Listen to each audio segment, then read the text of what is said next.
Who's out here that you want as far as the boxing world is concerned? We've already heard your response to Triple G. I understand why you wouldn't want to go up in weight class. Man, That would sound ridiculous. uh, to be honest, man, it's not a mystery that I fight. I will fight anybody. Is who's gonna step up to the plate and fight me. Right. Because as you can see, I'm back stopping boxers. I'm back knocking people out, and that's a scary sight for anybody. Don't nobody want to fight that Adrien Broner who's focused on boxing. And is it safe to say that you're now focused on boxing? Like that's the main. Yes, That's the main thing. 100%. You can tell in my last performances, after the Khabib fight, and then I came back and with everything going on, I kept it together and I went in there and still performed good against Ashley Theophane. So, I'm definitely focused on boxing, and I'm really not worried about what the people say about me or none of that.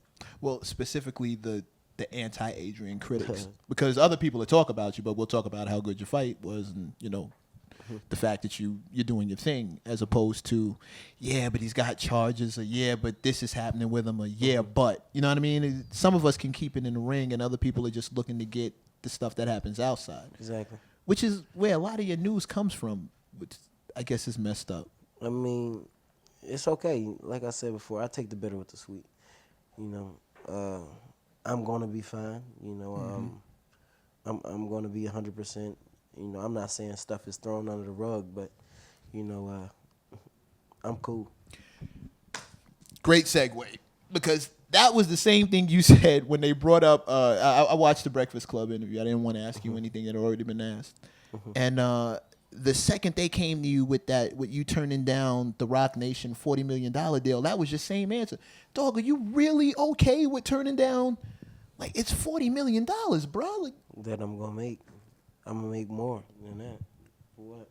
Take $40 million to stop me from making $1 billion. is that how you looked at that? Is that why you turned that down? Yeah, it's a difference when you ain't never touched no money or you don't see what you can do. You know what I'm saying? But I really see and I know what I'm gonna do. So it wasn't like I said. I could have worded what I said differently, but Okay. But I don't have no regrets turning that contract down. No regrets. That was something else you brought up in the other interview, and most of us can definitely admire that philosophy. What you've done is what made you is the thing that made you who you are now. But at the same breath, you'll let us know that you would do some things differently. So can we say that Adrien Broner learns from his mistakes when he feels he makes one? Of course, if you don't learn from your mistakes, then you're a damn fool. Okay. Everybody should learn from mistakes. Yes, of course I learned from my mistakes. Some of the shit I done, if it came back around, will I do it again? Absolutely. I would change some things, but I'm fine. The way everything played out, I'm cool. I'm good. Another thing was the Floyd Mayweather controversy. Of course, everybody wants to bring his name up when it comes to you. All I want to know is there any way that it can be squashed without it getting physical? Like, are we at a point now where it doesn't need to get physical, or need to be like a competition? Because you mentioned a bunch of things. Man, listen, I'm just saying, man, just holler at me. Can we squash it with a call? Is it that simple? Just holler at me. I hope, Floyd, if you're watching, I hate to see, I can't stand seeing y'all like at odds with each other. We ain't at odds with each other, because if he was in New York, he'll call me and tell me to come over. That's your belief on it? Yeah, I know that. Okay, I guess we ain't got no odds. Moving on. I can't help but notice on you, same chain from yesterday, and some of your boys, you got the Maybach thing happening. You weren't too specific about what that entails. Now, we all know you rap.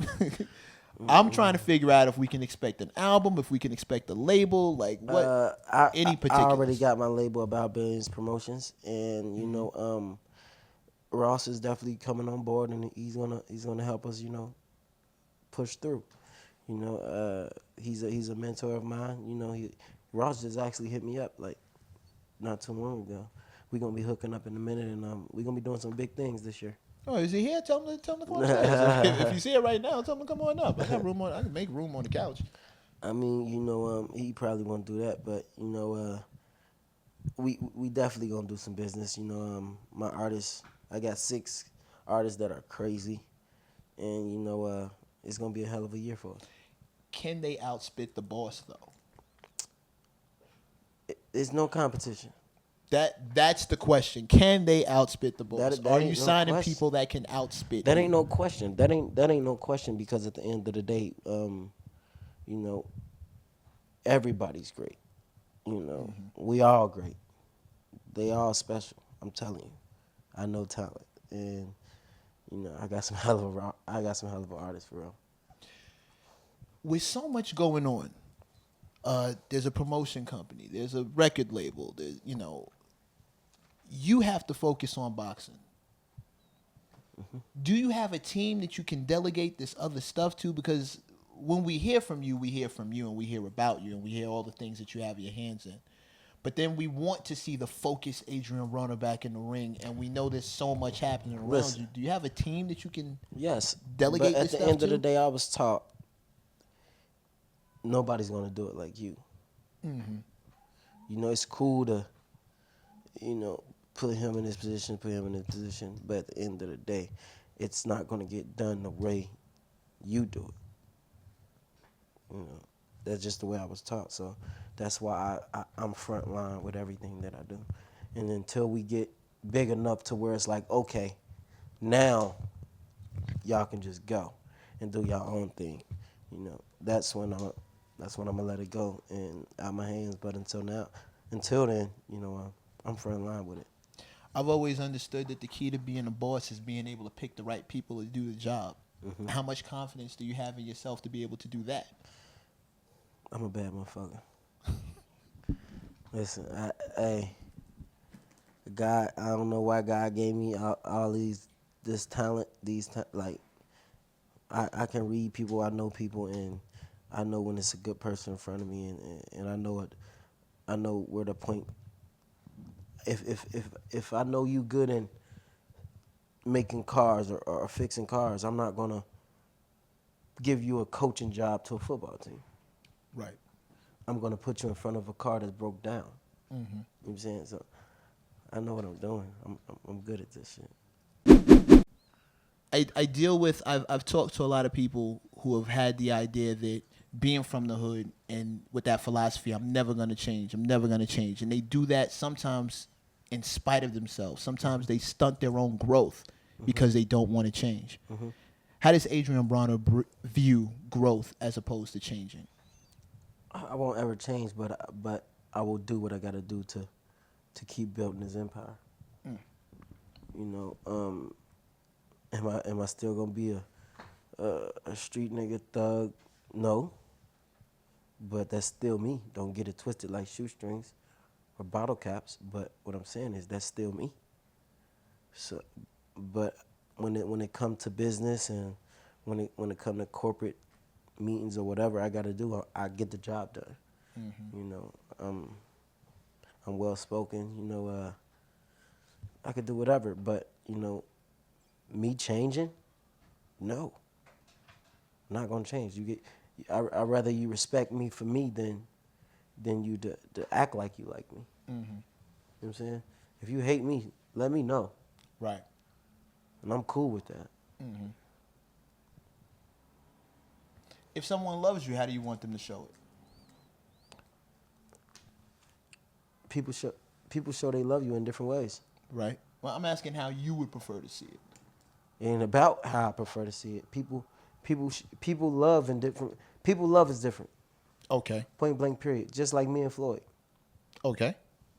It's some things that he said about me that I never say about him, ever. I don't give a fuck what we go through. I don't care if I seen a problem or if he got an addiction, whatever. I know these, but I won't never put it on record or none of that because the love I got for him. Ever. I won't ever do it. People, people, people love is different, and to him, he probably feel like he ain't do nothing wrong. You know what I'm saying? But at the end of the day, I know he really got genuine love for me. Okay, that's what's up. You know what I'm saying? You think you can get him out of retirement to come fight you? Do you think you can? Do you think that can happen? Do you think he can come out and face Adrien Broner and y'all can go at it? Man, if bro want to fight me, we'd fight. If he wanted to spar with me, we would have been sparred. I've been told him I wanted to spar him. If he wanted to get in the ring with me, we would have been did it. As many times as you've been to that gym. Yeah, we would have been did it. But you know, like I said before, I don't need him. He don't need me. You know, would I like for this dumbass shit to be over? Absolutely, absolutely. Because at the end of the day, we're both African American, and the power we both have, you know, we can put it together and do some crazy things. But right now, though, shit, let's work. I get the feeling that it's really just about the message and not necessarily about the messenger, like how it's being delivered to you as opposed to what he's saying. Yeah. Like if these things would have happened over a phone call, you'd be cool. But the fact Hell that yeah. he's doing it in an interview, Like I'm saying, like I always say in any interview, if I really look up to the nigga, so if he called me and was like, bruh, stop doing this, don't do this, it would have been cool. It would have been cool. That's like you, like your boy that you like your boy, your brother, and then y'all at a party and it's 10 bitches around and he got a booger, and you all the way on the other side of the room. You like, hey, bro, man, get that booger out your nose, and then everybody look like, oh, he got a booger, or you tap him like, hey, bro, let's go to the bathroom and get this booger out your nose. You know what I'm saying? It's different ways you handle shit, bro.